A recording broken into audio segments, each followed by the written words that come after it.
तो स्वागत है आपका प्रयागराज टेम चैनल पर। डिक्टेशन 5 सेकंड में शुरू होगी। ध्यान पूर्वक लिखिएगा, अच्छे से आउटलाइन बनाइएगा। Ready, start.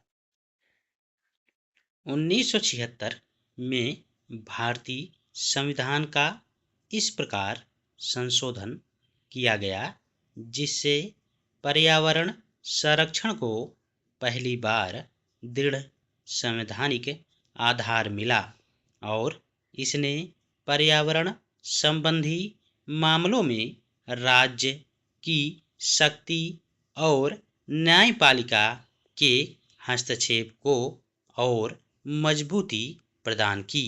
ये संशोधन आपातकाल की स्थिति के दौरान किए गए जब श्रीमती गांधी ने अनेक संवैधानिक अधिकारों का स्थगन कर दिया था और उन्होंने कानून के जरिए पर्यावरणीय उपायों को आगे बढ़ाने में अपनी विस्तृत राजनीतिक शक्ति का प्रयोग किया।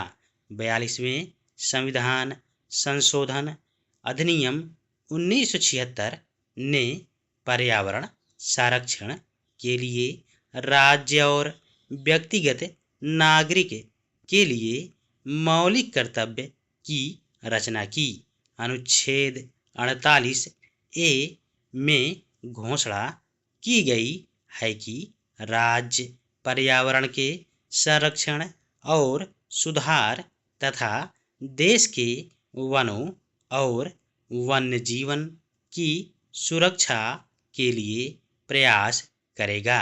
अनुच्छेद 51 ए जी में कहा गया है कि यह भारत के प्रत्येक नागरिक का कर्तव्य है कि वह वन, झीलों, नदियों और वन जीवन सहित प्राकृतिक पर्यावरण का संरक्षण करे और जैविक प्राणियों के प्रति दया भाव रखे।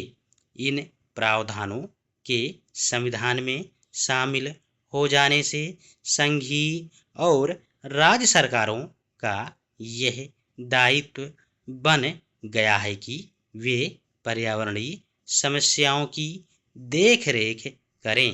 भारतीय संविधान पर्यावरण कानूनों के लिए न्यायिक छानबीन से कुछ छूट भी प्रदान करता है।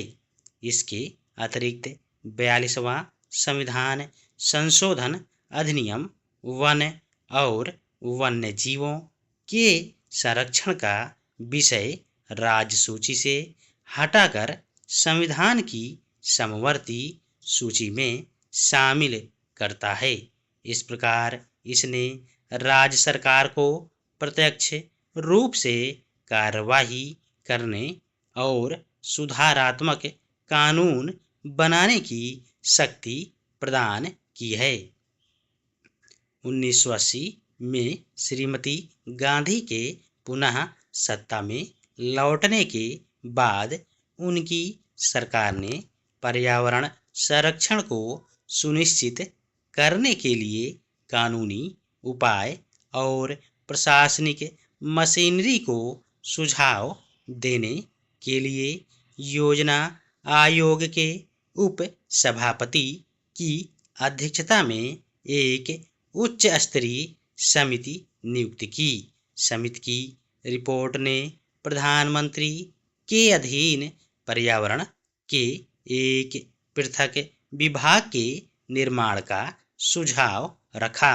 इस रिपोर्ट को तत्काल स्वीकार कर लिया गया और 1 नवंबर 1980 को इस विभाग की स्थापना कर दी गई। इस विभाग के प्रमुख कार्य थे विकासकारी परियोजनाओं का पर्यावरणीय मूल्यांकन, प्रशासनिक समर्थन, प्रदूषण की जांच व संरक्षण। 1985 में यह विभाग एक पूर्ण विकसित पर्यावरण एवं वन मंत्रालय बन गया। इस संदर्भ में अगले बड़े कानून 1981 के वायु संरक्षण और प्रदूषण नियंत्रण अधिनियम में भारतीय संवैधानिक संदर्भ में एक नए कानूनी दृष्टिकोण का प्रयोग किया गया। वायु प्रदूषण का विषय भारतीय संविधान की तीनों में से किसी भी सूची में शामिल नहीं किया गया है। धन्यवाद।